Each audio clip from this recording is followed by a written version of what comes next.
అరుణాచల శివ.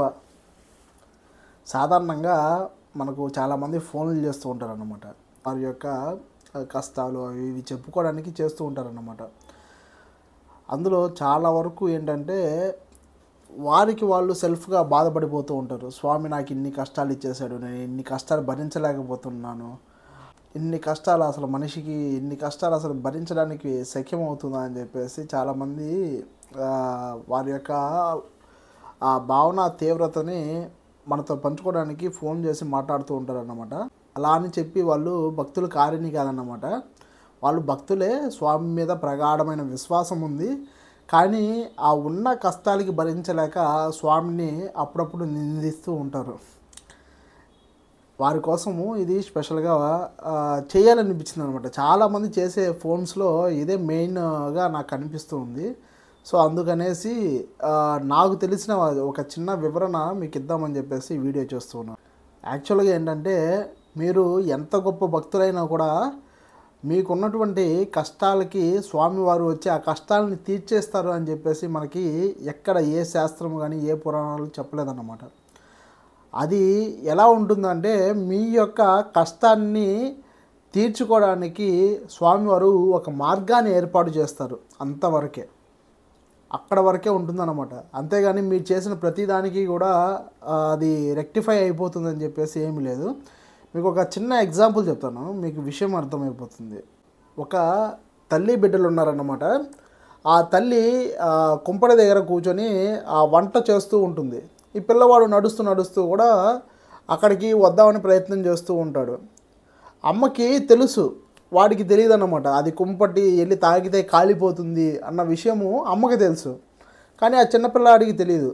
ప్రతిసారి కూడా ఆ కుంపటి దగ్గరికి వెళ్ళకుండా కాపాడుకుంటూ ఉంటుందన్నమాట. ఇప్పుడు సడన్గా ఎప్పుడో అమ్మ లేనప్పుడు ఆ పిల్లవాడు ఆ కుంపటి దగ్గరికి వెళ్ళి ఆ చెయ్యో కాలో కాల్చుకున్నాడు అనుకోండి, అమ్మ ఏం చేస్తుందంటే వాడు కాల్చుకున్న దానికి బాధపడుతుంది. ఆ నొప్పిని తను కూడా తీసుకుంటుందన్నమాట. అంటే ఆ పిల్లవాడు పడే ఆవేదన అమ్మ కూడా కొంచెం పడుతుంది, కానీ ఆ పూర్తిగా వాడు పడే ఆ బాధని ఈవిడ తీసుకోలేదు. ఏం చేస్తుందంటే దానికి ఒక చిన్న అది నయం కావడానికి కావాల్సినటువంటి ట్రీట్మెంట్ అంతా కూడా ఈవిడ చేస్తూ ఉంటుంది. ఏదన్నా దానికి ఆయింట్మెంట్ రుద్దడమా, ఏదన్నా నెయ్యి వెన్న ఇలాంటివి రుద్దడమా. సో ఆ నొప్పిని తగ్గించడానికి ప్రయత్నం చేస్తుంది అనమాట. ఇక్కడ మనం కూడా సేమ్ కేటగిరీలో ఉంటాం. ఇక్కడ ఏంటంటే మీకు ఇంకొక ఎగ్జాంపుల్ చెప్తాను, మీకు కొంచెం క్లియర్గా అర్థమవుతుంది. భగవాన్ జీవిత చరిత్రలో నుంచి ఒక చిన్న విషయం అన్నమాట. భగవాన్ రమణ మహర్షి గారు తన యొక్క కుటుంబాన్ని వదిలేసి 14 ఏళ్ల వయసులో ఈ అరుణాచలం వచ్చేసినప్పుడు ఏంటంటే వాళ్ళు అలగమ్మ వాళ్ళు వీళ్ళందరూ కూడా వెతుకుతూ ఉన్నారనమాట. కొడుకు ఎక్కడికి వెళ్ళిపోయాడు అని చెప్పేసి వెతుకుతూ ఉన్నారు. కానీ 2 సంవత్సరాల తర్వాత తెలిసింది కొడుకు అరుణాచలంలో ఉన్నాడు అని చెప్పేసి. ఆ విషయం తెలియంగానే ఫస్ట్ ఏం చేసిందంటే అలగమ్మ గారు వారి యొక్క మరిదిని, అంటే రమణ మహర్షి గారి యొక్క బాబాయ్ అన్నమాట, అలాగే తన యొక్క పెద్ద కొడుకుని ఇచ్చి అరుణాచలంకి పంపించిందనమాట. వెళ్ళి కన్ఫర్మ్ చేసుకురండి అక్కడ ఉన్నది వెంకట్రామనైనా లేదా అని చెప్పేసి. వెళ్ళి చూడడానికి వచ్చినప్పుడు ఏంటంటే వాళ్ళు వచ్చి చూసి కన్ఫర్మ్ చేసుకుంటారు, ఇక్కడ ఉన్నది నా తమ్ముడే, మా అన్న కొడుకే అని చెప్పేసి వాళ్ళు కన్ఫర్మ్ చేసుకుంటారు. ఇక్కడ ఉండి దాదాపుగా ఒక 2 రోజుల వరకు ఆయన్ని ప్రాధేయపడతారన్నమాట. ఇక్కడ ఎందుకు ఉంటున్నావు, అరుణాచలం వద్దు, నా దగ్గరికి వచ్చేయి, అక్కడ ఒక చిన్న ఆశ్రమం చూస్తాను, అక్కడ నువ్వు హ్యాపీగా ఉండొచ్చు, ఎవరితో మాట్లాడాలని అవసరం లేదు, ఇన్ని విధాల కాన్వర్సేషన్స్ ఆయన మీద చేస్తూ ఉంటారు. అక్కడ ఆయనకి జస్ట్ ఆ వయసులోనే ఆయనకి పూర్తి వైరాగ్యం వైపు వెళ్ళిపోయిందనమాట. శబ్ద సాధన అని చెప్పేసి ఇంకోటి ఉంటుంది. ఆయన మీద ఆ శబ్దాలు కూడా ఏది పనిచేయట్లేదు. వాళ్ళు మాట్లాడుతున్న మాటలు కానీ ఏదైనా కూడా జస్ట్ అలా చూస్తూ ఉంటారు, కానీ ఆ శబ్దాలు తన మీద పనిచేయట్లేదు అనమాట. ఈ శబ్దం పనిచేయడం ఏంటంటే యాక్చువల్గా ఇప్పుడు నా పేరు తేజ, ఇప్పుడు దారిలో పోతూ ఉంటే మహేష్ అని పిలిస్తే నేను పలకను, తేజ అంటే నన్ను ఎవరో పిలుస్తున్నారని చెప్పేసి వెనక తిరుగుతానన్నమాట. అంటే అక్కడ పలికిన ఒక చిన్న 2 అక్షరాల పదము, శబ్దము నా మీద పనిచేసింది. మీకు అర్థమవుతుందో లేదో, మహేష్ అనే శబ్దం నా మీద పనిచేయలేదు. అలా కొన్ని శబ్దాలని మనకి అనుగుణంగా తీసుకుంటుంది అన్నమాట. భగవానుల దగ్గర ఏంటంటే ఏ శబ్దము పనిచేయట్లేదు. అంటే వీళ్ళు నా కొడుకు అంటున్నారు, నా తమ్ముడు అంటున్నారు, అక్కడ ఆశ్రమం అంటున్నారు, ఇక్కడ ఆశ్రమం అంటున్నారు, ఏం పనిచేయలేదన్నమాట. ఎంత మాట్లాడినా కూడా ఇతను చలనం కదలట్లేదు, ఎలాగో సన్నగానే ఉన్నాడు కదా, సాధన చేసి అప్పటికే బక్క చిక్కిపోయినాడు, తీసుకెళ్ళిపోదాం అని చెప్పేసి పెద్దన్న గారు వీళ్ళు ప్రయత్నం చేశారన్నమాట. ప్రయత్నం చేసినప్పుడు ఏంటంటే ఆయనలోకి ఆ పావకీ శక్తి, సుబ్రహ్మణ్య శక్తి, ఆయన అగ్ని సంభవాయ అంటారన్నమాట సుబ్రహ్మణ్య స్వామిని. మీకు అష్టోత్తరాలు అవన్నీ తెలిస్తే స్వామివారి యొక్క తేజస్సుని ఫస్ట్ అగ్ని దగ్గర నిక్షిప్తం చేస్తారు. అగ్ని అంత శక్తిని తట్టుకోలేక మళ్ళీ అది గంగా అమ్మ దగ్గర వదులుతారనమాట. గంగామాత దగ్గర వదిలేసినప్పుడు గంగాపుత్రాయ అని చెప్పేసి కూడా ఆయనకి ఈ అష్టోత్తరంలో నామాలు వస్తాయన్నమాట. సో అగ్ని కూడా భరించలేనిటువంటి తేజస్సు అయింది. సో ఆయన రూపంలో ఉన్నటువంటి భగవానులు ఆ శక్తిని అక్కడ చూపించేసరికి ఏంటంటే వాళ్ళకి ఆ తరం కాలేదు. ఆయన పట్టుకోగానే ఒక అగ్నిని పట్టుకున్నటువంటి ఫీలింగ్ వచ్చేసి ఆయన ఆ స్థాయికి వెళ్ళిపోయాడు అని చెప్పేసి వెళ్ళిపోయి అలుగమ్మ గారితో చెప్పారన్నమాట. నెక్స్ట్ అలుగమ్మ గారు అరుణాచలం వస్తారు. అరుణాచలం వచ్చేసి ఆవిడ కూడా ఒక 2 రోజుల నుంచి కష్టపడుతూ ఉంటారు, కొడుకుని తీసుకెళ్ళిపోదాం ఇక్కడి నుంచి అని. కానీ ఆవిడ పలికే మాటలు కూడా శబ్ద తరంగాలు ఈయన మీద పనిచేయదన్నమాట. ఏదైనా మాట్లాడుకోండి, ఏదన్నా చేయండి, ఆ శబ్దం లోపలికి వెళ్ళి ఆ చలనం లోపల తీసుకోదు. అది జ్ఞానితత్వం. ఇది సాధనలో ఒక రకమైనటువంటి సాధన అన్నమాట. అంటే శబ్దం ఎవరేది మాట్లాడుతున్నా కూడా, ఇప్పుడు మనం నిద్రపోతూ ఉంటాము, నిద్రపోతూ ఉన్నప్పుడు ఎవరన్నా మాట్లాడుతూ ఉన్నారనుకోండి, అది శబ్దాలు లోపలికి తీసుకోదు, శరీరం ఆ మనస్సు లోపలికి తీసుకోదు అనమాట. అలాంటి ఒక స్థితి అది. మామూలుగా ఉన్నా కూడా ఆ శబ్దాలు లోపలికి తీసుకోబడదు. ఇప్పుడు మీరు ఒక చిన్న ఎగ్జాంపుల్ ఏంటంటే, మనకి తెలిసిన వాళ్ళు ఎవరైనా ఆప్తులు ఎవరైనా కూడా శరీరం వదిలేశారు అనుకోండి, శివైక్యం అయిపోయారు అనుకోండి, ఒక 2-3 రోజుల వరకు ఒక శ్మశాన వైరాగ్యం అంటారనమాట. ఒక వైరాగ్యం వచ్చేస్తుంది. మనసు ఈ దేని మీద ఆలోచన ఉండదు, ఆ యొక్క జరిగిన సంఘటన మీదే మది పదే పదే ప్రేరేపిస్తూ ఉంటుంది. సో ఆ టైంలో ఎవరన్నా మాట్లాడుతున్నారు అనుకోండి, ఎన్ని రోజులని ఇలా ఉంటావు, వచ్చి భోజనం చేయ, అలాంటి విషయాలు పక్కన వాళ్ళు కూడా మాట్లాడుతూ ఉంటారు. కానీ అది శరీరం తీసుకోదన్నమాట. ఒక జాగృత అవస్థలోకి ఆ మనస్సు వెళ్ళిపోతూ ఉంటుంది. సో ఇది ఒక జ్ఞాని స్థితి, దానికి 1000 రెట్లు ఎక్కువగా ఉంటుంది. సో అది అసలు లోపలికే తీసుకోలేదన్నమాట.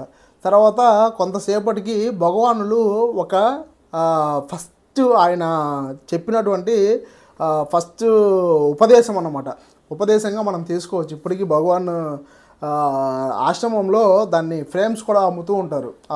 ఆయన ఇచ్చినటువంటి ఆ స్లోగన్ ఏదైతే ఉందో, ఆ స్లోగన్ ఇప్పటికీ ఏమనిస్తారంటే, కర్త కర్మ వాని వాని యొక్క కర్మలను అనుసరించి ఆడించబడును అని చెప్పి ఒక స్లోగన్ ఇస్తారన్నమాట. తర్వాత దానికి వెనకాల ఇంకో స్లోగన్ ఇస్తారు, జరిగేది జరక్క మానదు, జరగనిది ఎప్పటికీ జరగదు అని చెప్పేసి 2 ఇస్తారన్నమాట. అసలు మీకు ఆ 2 శ్లోకాల్లోనే, ఆ 2 వర్డ్స్లోనే ఎంత గొప్ప మీనింగ్ ఉందంటే మీరు అర్థం చేసుకుంటే అసలు నిజమైన తత్వం అంతా కూడా దాంట్లోనే ఉంది. అందుకనే జ్ఞానుడు మాట్లాడితే స్థాయి ఆ విధంగా ఉంటుందన్నమాట. దాంట్లో విషయం ఏంటంటే, అప్పటి వరకు కూడా అలగమ్మ గారు నా కొడుకు నా కొడుకు నా కొడుకు అని చెప్పేసి ఒక భ్రాంతిలో ఉన్నారు. పుట్టిందెవరు, పుట్టించిందెవరు, ఆయన ఎవరు, ఈయనెవరు, శరీరాన్ని పుట్టించారు, లోపల ఆయన ఆత్మగా ఆయన నిలిచిపోయాడు అన్నమాట. నీకు శరీరం మీద అపేక్ష ఉంది, లోపల ఉన్నటువంటి ఆత్మకి ఈ జననము మరణము అన్నటువంటి జీవచక్రము దానికి లేదు. సో ఆయన ఆ స్థితిలో ఆ పాయింట్లోనే ఉన్నారు. ఆయన ఈ శరీరానికి సంబంధించి ఏదైనా ఉందేమో కానీ అనుబంధము, ఆత్మకు సంబంధించి అనుబంధం ఏం లేదు అన్న స్థితిలో భగవానులు ఉన్నారు. ఇక్కడ ఏంటంటే అన్నీ కూడా మనమే చేస్తున్నాము అని ఒక భ్రాంతిలో మనం సర్వైవల్ అయిపోతూ ఉంటాము. దీంట్లోనే మీకు ఇంకొక ఎగ్జాంపుల్ చెప్తాను, మీ అందరికీ చాలా కనెక్టెడ్ స్టోరీ అయి ఉంటుంది. ఆశ్రమంలో మీకు లక్ష్మి అని ఒక గోవు ఉంది, తెలుసు కదా. సో దాని యొక్క సమాధి ఆశ్రమంలో ఉంటుంది. సో చాగంటి గారి ప్రవచనాల్లో కూడా చాలామంది విని ఉంటారు. యాక్చువల్గా ఏంటంటే దానికి ముందు లక్ష్మి అని ఒక పెద్ద ఆవిడ అన్నమాట. దాదాపుగా రమణ మహర్షుల వారికి 30 సంవత్సరాల వరకు కొండపైన ఉంటే వెళ్ళి అతనికి ఆహారాన్ని అందించడం, ఇలాంటి గొప్ప సేవ చేశారు, నిష్కల్మషమైన సేవ చేశారన్నమాట. సో దానికి ప్రతిఫలంగా నెక్స్ట్ జన్మలో ఆవిడ ఒక గోవుగా పుట్టారు. గోవుగా పుడితే ఎక్కడో దూరంలో గోవుగా పుడితే వాళ్ళకి అనిపించింది అనమాట, ఈ గోవుని ఎత్తి రమణాశ్రమంలో ఇచ్చేద్దాము అని చెప్పేసి అనిపించింది. ఆ గోవుని తీసుకొచ్చి రమణాశ్రమంలో ఆ, ఇచ్చారన్నమాట. భగవానుడు అప్పుడే వచ్చారు. చూసి ఆ గోవుని చూసి లక్ష్మి వచ్చేసావా తల్లి అని చెప్పేసి అన్నారన్నమాట. అందరికీ ఆశ్చర్యం, ఏంటి గోవు ఎవరో దానంగా తీసుకొచ్చిస్తుంటే భగవానులు వచ్చేసావా తల్లి అని అంత ప్రేమగా పిలుస్తున్నారంటే అప్పుడు చెప్తారన్నమాట భగవానులు వాళ్ళ యొక్క డిసైబుల్స్, వాళ్ళ యొక్క భక్తులకి అక్కడ ఒక విషయం చెప్తారన్నమాట. ఈ గోవు ఎవరు అనుకుంటున్నారు, నాకు దాదాపుగా 30 సంవత్సరాల వరకు ఈ కొండపైన నేను సాధన చేసుకుంటున్నప్పుడు నాకు అన్నాన్ని అందించారే లక్ష్మీది, ఆ లక్ష్మియే ఈ లక్ష్మిగా వచ్చింది అని చెప్పేసి లక్ష్మి అనే నామకరణం చేశారన్నమాట. ఇక్కడ అది ఆయన జ్ఞాని స్థానంలో ఉన్నాడు కాబట్టి ఆ జ్ఞాని దాన్ని పట్టుకోగలుగుతాడు. ఇక్కడ 2 విషయాలు ఉన్నాయి. అక్కడ గోవు ఇచ్చిన అతను ఏమనుకుంటాడంటే ఇది నేను ఇవ్వడం ద్వారా రమణాశ్రమంకి వెళ్ళింది ఈ గోవు అని చెప్పేసి ఆయన అనుకుంటాడు అనమాట. నిజానికి ఆ గోవు అక్కడికి వెళ్ళాలి. మీకు ఎక్స్ప్లెయిన్ చేయాలంటే ప్రారబ్ధ కర్మ ఏదైతే ఉంటుందో దాని సర్కిల్లో మనమంతా ఉంటామన్నమాట. ఇప్పుడు నేను చేయడం ద్వారా ఈ సంకల్పం నేను చేయడం ద్వారా జరిగింది అన్నది మీ యొక్క ఉద్దేశం. ఇది అలా కాదనమాట. ఆల్రెడీ ఇది ఇలా జరగాలని ఉంది, దాంట్లో మనం ఉంటాము. అర్థమైందో లేదో మీకు? యాక్చువల్లీ ఏంటంటే ఒక చట్టము ఆల్రెడీ ఈ జీవి భూమి మీదకి వచ్చినటువంటి చేయాల్సిన పనులు ఒక సైకిల్ ఉంటుందన్నమాట. ఆ సైకిల్లో మనం ఒక్కొక్క పని చేసుకుని వెళ్తూ ఉంటాము. అది ఆ కర్త ఆ కర్మలను ఆడించే విధానంలో తీసుకుని వెళ్తూ ఉంటాడు అనమాట. అక్కడ మనం ఏమనుకుంటామంటే ఇది మనం చేయడం ద్వారానే జరిగింది. ఏదైనా కూడా ఒక వివాహం కానీ, పిల్లలు కానీ, జీవితంలో జరిగే లాభాలు కానీ, నష్టాలు కానీ ఇవన్నీ కూడా మనం చేయడం ద్వారా జరుగుతుంది అని చెప్పేసి అనుకుంటాం. నిజానికి అది ఏంటంటే ఆల్రెడీ ఇలా జరగాలని ఉంది కాబట్టి అలా జరుగుతూ ఉంటుంది. ఆ చట్రంలో మనం ఉంటాం, అంతేగాని దాన్ని ఆదేశించే స్థితిలో మనం లేదన్నమాట. ఈ విషయాన్నే భగవానుల వారు చాలా సంక్షిప్తంగా చెప్పేశారు. కర్త కర్మల్ని ఆడిస్తూ ఉంటారు, దాంట్లో మనం ఉంటామని. ఇక్కడ ఏంటంటే మిమ్మల్ని బట్టి ఆడించరన్నమాట. భగవంతుడు మిమ్మల్ని బట్టి ఆడించేది అనేది తప్పు. మీరేంటంటే మీరు చేసిన కర్మలను బట్టి మీరు ఆడుతూ ఉంటారు. అర్థమైందా? ఇప్పుడు ఆ లక్ష్మి అనే ఆవిడ దాదాపుగా 30 సంవత్సరాల వరకు స్వామివారికి పరిచర్యలు చేసింది. ఆ జన్మలో ఆవిడికి ముక్తి రాలేదన్నమాట. నెక్స్ట్ జన్మలో భగవానుల వారి యొక్క వడిలో ఆవిడికి ముక్తి జరగాలని ఉంది కాబట్టి నెక్స్ట్ జన్మలో ఆవిడ పుట్టి ఎక్కడో పుట్టినా కూడా అరుణాచలంలో ఉన్నటువంటి రమణాశ్రమానికి వచ్చి తన యొక్క చివరి దశలో భగవానుల దగ్గర ఐక్యమైపోయిందన్నమాట. భగవాన్ ఒడిలో తలపెట్టుకొని జ్ఞానం వైపు అడుగులు వేసిందన్నమాట. ఇది నెక్స్ట్ జన్మలోనే జరగాలని చెప్పేసి అక్కడ ఒక డిజైన్ ఉంది. అప్పటికప్పుడు అలా జరగదన్నమాట. ఇక్కడ ఏంటంటే మనం ఏమనుకుంటామంటే ఇదంతా కూడా మనం ఏ కర్మలు అయితే చేసుకుంటామో దానికి యొక్క రిజల్టే వస్తుంది. ఇప్పుడు మీకు ఫస్ట్ ఎగ్జాంపుల్ చెప్పాను చూసారా, వాడు తెలిసి పట్టుకున్నా తెలియక పట్టుకున్నా వెళ్ళి అగ్ని పట్టుకున్నాడు, చెయ్యి కాలింది. చెయ్యి కాలిన తర్వాత ఆ నొప్పిని వాడు అనుభవించవలసిందే. ఆ నొప్పిని ఎవరు తగ్గించరన్నమాట. ఇప్పుడు తల్లి ఆ స్థానంలో అక్కడ చూస్తున్నా కూడా ఆ నొప్పిని తగ్గించే శక్తి ఆవిడికి లేదు. అక్కడ ఏంటంటే ఆ పిల్లవాడు బాధపడుతున్నటువంటి ఆ నొప్పికి ఏదన్నా ఆయింట్మెంట్ రుద్ది దాన్ని తగ్గించడానికి ప్రయత్నం చేస్తుంది, కానీ ఆ నొప్పిని తను తీసుకోదన్నమాట, తీసుకోలేదు కూడా. సో ఎవరైతే ఆ కర్మ చేశారో ఆ కర్మ వాళ్ళే అనుభవించాలి. ఇప్పుడు తను చేసిన కర్మ ఏంటి, ఆ చిన్నపిల్లవాడు చేసిన కర్మ ఏంటి, తెలియకుండా ఆ అగ్ని పట్టుకున్నాడు, కాలిపోయింది, ఆ నొప్పిని తను భరించాలి. ఇప్పుడు మనం చేసిన కర్మలు ఏదో ఉన్నాయన్నమాట, పెద్ద పెద్ద కర్మలు ఉంటాయి. ఆ కర్మలకి అనుసరించి దాని యొక్క రిజల్టే మనం ఇక్కడ పడుతూ ఉంటాం. ఏ కష్టం వచ్చినా కూడా దాని యొక్క రిజల్టే అన్నది మీరు గుర్తుపెట్టుకోవాలి. ఇది మీకు ఆలోచించే స్థితి లేదా అంటే తెలుసు, కానీ ఇక్కడ ఉన్నటువంటి కలి ప్రభావం చేత ఆ మనస్సు దాని మీద ఒక మాయను కప్పుతుందన్నమాట.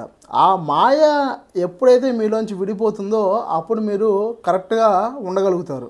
యాక్చువల్గా ఇప్పుడు మనకి ఒక చిన్న ఎగ్జాంపుల్ చెప్పాలంటే, ఇప్పుడు కొన్ని లక్షల కోళ్ళు సండే వచ్చిందంటే మార్కెట్లో పెట్టి కోసేసి, మేకలు కోసేసి మనం తినేస్తూ ఉంటారన్నమాట చాలా సాధారణంగా. అంటే అక్కడ ఆ జీవి దాన్ని కోస్తున్నప్పుడు దాని యొక్క మనస్సు పడే ఆవేదన మీకు తెలియట్లేదు.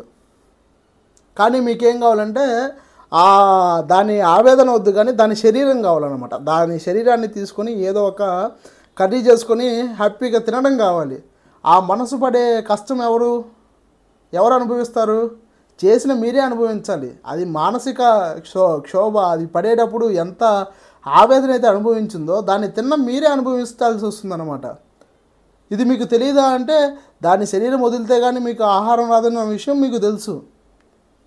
కానీ మీరు చేసేది ఏంటంటే దాని మీదే అదే కావాలన్నమాట మనకి. ఆ కర్మను తీసుకోవడానికైనా కూడా మీరు ఇదవుతారే కానీ దాన్ని తినడం మాత్రం మానరు. ఇప్పుడు అలా తీసేసుకున్న తర్వాత దాని యొక్క వెనకాలే వచ్చి ఆ కర్మని మీరు అనుభవించాలి. ఇప్పుడు పిల్లవాడు ఆ చేతిని నిప్పుని పట్టుకుంటే ఎలా కాలి ఆ నొప్పిని అనుభవిస్తున్నాడో, ఇప్పుడు మీరు తెలియక చేసిన ఒక జీవిని చంపేసినటువంటి ఏదైతే ఉంటుందో అది మీరు ఖచ్చితంగా ఇక్కడికి వచ్చి అనుభవించాలి. మీరు చేసిన దానికి ఇక్కడ రిజల్ట్ ఉంటుందన్నమాట. ఏదైనా కూడా మీరు ఏదైతే చేస్తున్నారో దానికి మాత్రమే రిజల్ట్ ఇక్కడ వస్తూ ఉంటుంది. సో దాన్ని ప్రారబ్ధ కర్మ అంటారు. జరిగేది జరగక మానదు, జరగనేది ఎప్పటికీ జరగదు. నువ్వు ఏదైతే కర్మను చేసావో ఆ కర్మని నువ్వు అనుభవించవలసిందే. దాంట్లో ఎటువంటి మార్పు ఉండదన్నమాట. దానికి నీకు భక్తి కానీ తోడైతే, స్వామివారి కృప కానీ తోడైతే, ఆ భక్తికి ఇప్పుడు ఆ చిన్నపిల్లవాడికి అమ్మ తోడైనట్టుగా నీకు తోడవుతాడన్నమాట. అంటే ఆ నొప్పిని మానిపించడానికి ఆయింట్మెంట్ రుద్దినట్టుగా నీకు ఈ కర్మని తగ్గించుకోవడానికి చిన్న చిన్న రెమెడీస్ చేస్తూ ఉంటారు. మీకు నాయనాళ్ళ చరిత్రలో చూడండి, అంతటి స్వామి డైరెక్ట్గా వచ్చి చేయాలనుకుంటే చాలా పనులు చేసేవచ్చు. కానీ ఏం చేస్తారంటే పక్కవాడి చేత మిషపెట్టి చేపిస్తాడు ఆ వర్క్ని. ఇప్పుడు ఎవరికన్నా ఒక నాయనారికి డబ్బులు కావాల్సి వచ్చింది అనుకోండి, ఇప్పుడు కుబేరుడు ఈయన పక్కనే ఉంటారు, పరమశివుని పక్కన. ఆయన ఆజ్ఞాపిస్తే వెళ్ళి పోసేస్తారన్నమాట. కానీ ఆయన అలా చేయడు. వెళ్ళి ఎవరికో ఒక రాజు కల్లోకి రావడమో, ఎవరికో ఒకరికి వెళ్ళి చెప్పడమో, లేకపోతే అలా ఆ భక్తుని యొక్క కామం, ఆ కోరికని ఫిల్ఫిల్ చేపిస్తారన్నమాట. ఇక్కడ ఏంటంటే దానికి కావలసినటువంటి ఒక చిన్న రక్షణ వలయాన్ని స్వామివారు ఏర్పరుస్తారు. కానీ మీరు ఆ కర్మ ఏదైతే చేశారో దానికైతే ఖచ్చితంగా అది అనుభవించవలసిందే. మీరు అది అనుభవిస్తున్నప్పుడు ఇంకా హ్యాపీగా ఫీల్ అవ్వాలి. అబ్బా నేను తెలియకుండా ఏదో తప్పు చేస్తున్నాను, దానికి ఈ కష్టాలు మనకు వస్తున్నాయి. సో ఇప్పుడు నేను ఈ కష్టాన్ని అనుభవించేసాను అనుకోండి, సో ఆ కర్మ మన దగ్గర కరిగిపోయినట్టే. ఇప్పుడు భగవాన్ అంతటి వారికి సర్కోమా వచ్చిందనమాట, క్యాన్సర్. ఇప్పుడు ఆయన తగ్గించేసుకోవాలనుకుంటే ఆయనకున్నటువంటి యోగ విద్యల ద్వారా ఎప్పుడో చిన్నగా అలా నయం చేసేసుకునేవాళ్ళు. ఇప్పుడు రామకృష్ణ పరమహంస ఉన్నారు, ఆయనకి రాచపుండు ఈ క్యాన్సర్ వచ్చింది. ఆయనకు కూడా కావాలనుకుంటే జస్ట్ అలా ఆయనకున్నటువంటి యోగ సిద్ధుల ద్వారా నయం చేసేసుకునేవాళ్ళు. కానీ ఎందుకు వాళ్ళు అంత కష్టపడి ఈ శరీరానికి క్షోభ పెట్టారంటే అది కర్మ అనుభవించవలసిందే. ఆ కర్మ అనుభవిస్తేనే ఆ కర్మ తగ్గుతుందన్నమాట. లేకపోతే ఆ కర్మ అనుభవించడానికి ఇంకో జన్మ ఎత్తి దాన్ని అనుభవించవలసి ఉంటుంది. సో ఇక్కడ మీరు కష్టపడుతున్నారంటే స్వామివారి కృప మీ మీద ఉన్నట్టే. అది తట్టుకునే మైండ్ సెట్ ఉందా లేదా అనేది మీరు ఎక్కువగా పురాణాలు, ఈ దైవానికి సంబంధించినటువంటి విషయాలు కానీ ఎక్కువ చదువుతూ ఉన్నారనుకోండి, మీకు దాని మీద ఒక ఐడియా వస్తుంది, దాన్ని తట్టుకునే ఒక స్థితి వస్తుంది. ఇప్పుడు చాలామంది ఫోన్లు చేసి చెప్తూ ఉంటారు, మీరు అదృష్టవంతులు, స్వామివారి పాదాల దగ్గర ఉన్నారు అని. అరుణాచలంలో ఉంటే కష్టాలు లేవని కాదు, చాలా కష్టాలు ఉంటాయి. ఇప్పుడు అన్నదానం చేయాలనుకుంటే కుకింగ్ వాళ్ళు రారు, సేవ చేయాలనుకుంటే ఒక్కొక్కసారి అన్నదానానికి డబ్బులు వేసిన వాళ్ళు ఉంటారు, వాళ్ళకి వీడియోస్ పెట్టాలి, అక్కడ సర్వ్ చేయడానికి ఎవరు రారు, నేనే వెళ్ళి సర్వ్ చేయాల్సి వస్తుంది, మళ్ళీ వీడియోస్ మళ్ళీ తీయాల్సి వస్తుంది అన్నమాట. వీడియోస్ తీసి మళ్ళీ పంపించాల్సి వస్తుంది. ఇక్కడ అంటే ఏంటంటే ఇక్కడ ఉన్నటువంటి అందరికీ అన్ని సర్కంటెన్సెస్లో కష్టాలు ఉంటాయి, కష్టాలు లేకుండా ఏం లేదు. దాన్ని తట్టుకునే స్థితి ఉన్నవాడు ప్రజ్ఞుడు. అందుకని మనం ఎప్పుడు కూడా దైవనామస్మరణలో లేదా జ్ఞానుల యొక్క వారు వేసిన బాటలు నడవడం ద్వారా ఏంటంటే మనకి అది ఎలా చేయాలి అనే ఒక స్థితప్రజ్ఞత వస్తుంది. సో ఆ స్థితప్రజ్ఞత ఎప్పుడైతే మనకు వచ్చిందో అది మనిషిని ఒక జ్ఞానం వైపు అడుగులు వేస్తూ ఉంటుందన్నమాట. మీకు చివరిగా నేను చెప్పే ఒక విషయం ఏంటంటే, ఒక్క విషయాన్ని మాత్రం మీరు ఖచ్చితంగా గుర్తుపెట్టుకోండి. ఈ జీవితం మొత్తంలో మీరు సంపాదించవలసినటువంటి ధనం ఏదైనా ఉందంటే అది వైరాగ్యం అన్నమాట. ఆ వైరాగ్యాన్ని మీరు సంపాదించగలిగారంటే మీకు ప్రపంచంలో ఏది ఉన్నా కూడా దాని ముందు వేస్ట్. అది లేకుండా ప్రపంచంలో ఉన్నటువంటి ప్రాపంచిక వస్తువులు ఏది మీ దగ్గర ఉన్నా కూడా వైరాగ్యం లేకపోతే మళ్ళీ వేస్ట్ అన్నమాట. వైరాగ్యం మీ దగ్గర ఉండి ప్రపంచంలో ఏ వస్తువు లేకపోయినా కూడా మీకు అన్నీ ఉన్నట్లే. అన్ని వస్తువులు ఉండి వైరాగ్యం ఒకటి మీ దగ్గర లేకపోయిందంటే మీ దగ్గర ఏమీ లేనట్టే. మనం ఎక్కడైనా కూడా ఆ వైరాగ్యాన్ని స్వామివారి పాదాల దగ్గర నుంచి మనం తీసుకోగలిగామా, మనకంటే అదృష్టవంతులు లేరు. గమనించండి, మీకు ఈ కష్టాలు వచ్చిందని చెప్పేసి కుంగిపోకండి. ఆ కష్టాల్లోనే నిజమైన ఆనందం ఉందన్నమాట.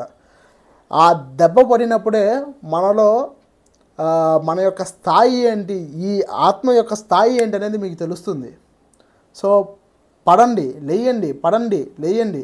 ఆ కష్టాలని అనుభవిస్తూనే జీవితం యొక్క నిజమైన అర్ధ సారాన్ని జ్యూస్ పిండినట్టు పిండి తాగండి. మీకు అప్పుడు అర్థమవుతుంది నిజంగా జీవితం అంటే. సో ఇంతవరకు చెప్పింది మీకు అర్థమైందో లేదో తెలియదు, కానీ ఏదో నాకు అనిపించిన ఒక చిన్న విషయాన్ని మీకు షేర్ చేద్దాం అనిపించింది. అరుణాచల శివ.